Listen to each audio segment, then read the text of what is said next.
you when China first came annexed it, they did it because they were in serious need of money? If China was in serious need of money?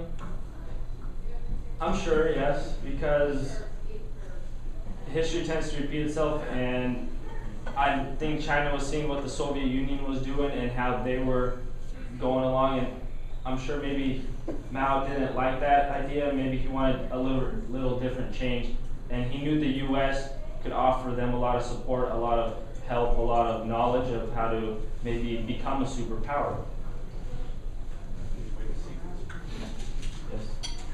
I understand that every panda, even if they have been bred and born in this country, all are Chinese, and they all belong to China. Really? And that everyone here, we rent them. I know they're Right. they're an endangered species, so Right. so there's not many of them. Right.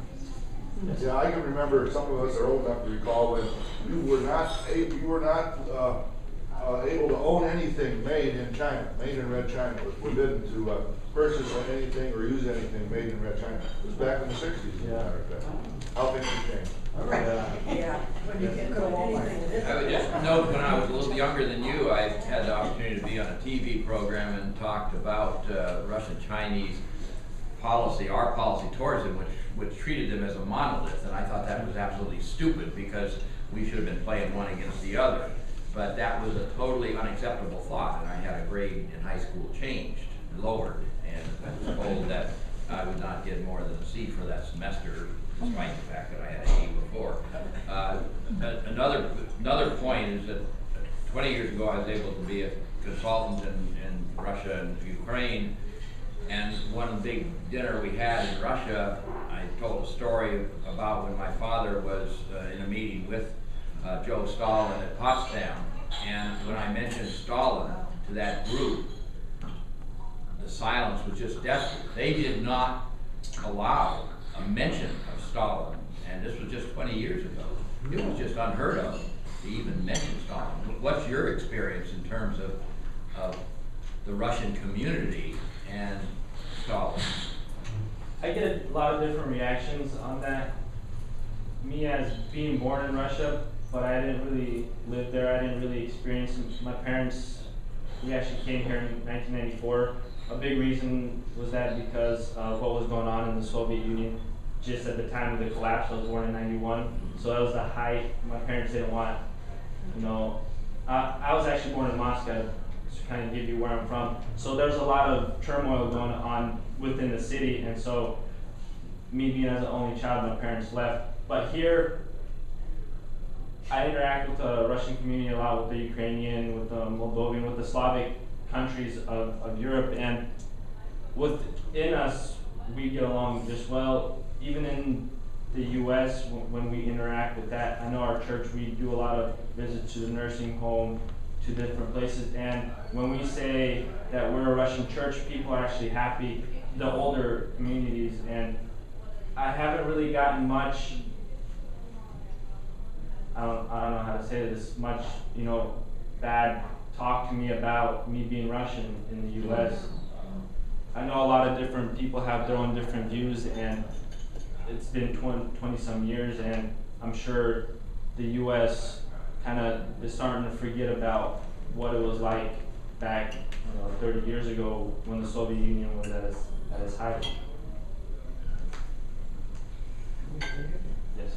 Well, I just like to thank you and all those students for coming here today, but also to congratulate you on choosing public speaking as a skill to develop. Right. In this area of texting and the internet and things like that, that public speaking remains the place that if you're a passionate person to share and spread your passion, whether it be about water or of how to improve and bring events to the community or promote international understanding.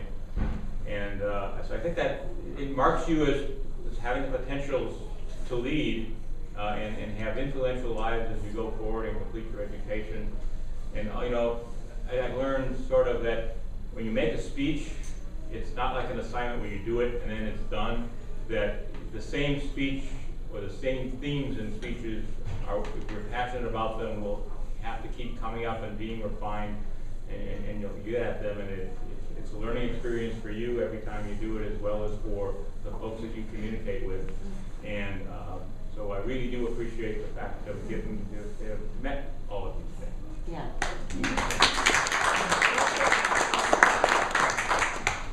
I guess I'm going to call this a teaching moment. Just to share with you, Vitaly brings to you an example of what's happened at Clover Park Technical College, at Bates Technical College, Pierce, and Tacoma here in Pierce County. The number of international students that have come to our campus. That's why I asked Vanessa how many she'd had the opportunity to interact with. We have 25 students from the People's Republic of China in our aviation program right now. These folks are not going to stay here. They're paying 5 times more than our local students pay, and they're going back to China to be able to service Boeing aircraft. My experience with those individuals is not unlike what you've just experienced with Vitaly. They are bright, articulate, and eager to learn in our country. They're great examples. I talk to the aviation students out there to ask them about their Chinese student colleagues, and they are wonderful in the classroom. They stimulate the conversation. They teach people about other cultures and other people of the world. And I just have to reflect just a minute.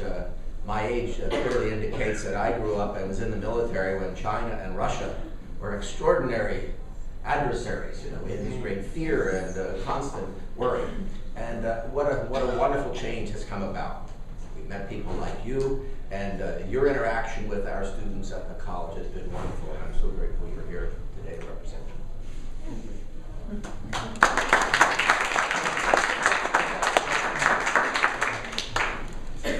So this is amazing. We started at 7 on the dot, and here it's 8 on the dot. And it's quite interesting because we had anticipated having 5 of these students, and just amazingly, they've all stepped up and added a little more content, and you folks have asked more questions, so we've ended right on time. It's always a daunting experience to speak to a group.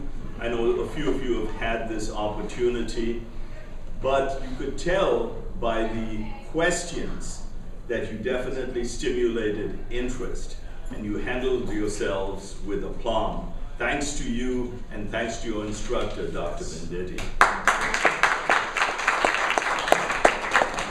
Just like to remind you about next Thursday, State of the School District, Debbie LeBeau. There is no meeting during the Christmas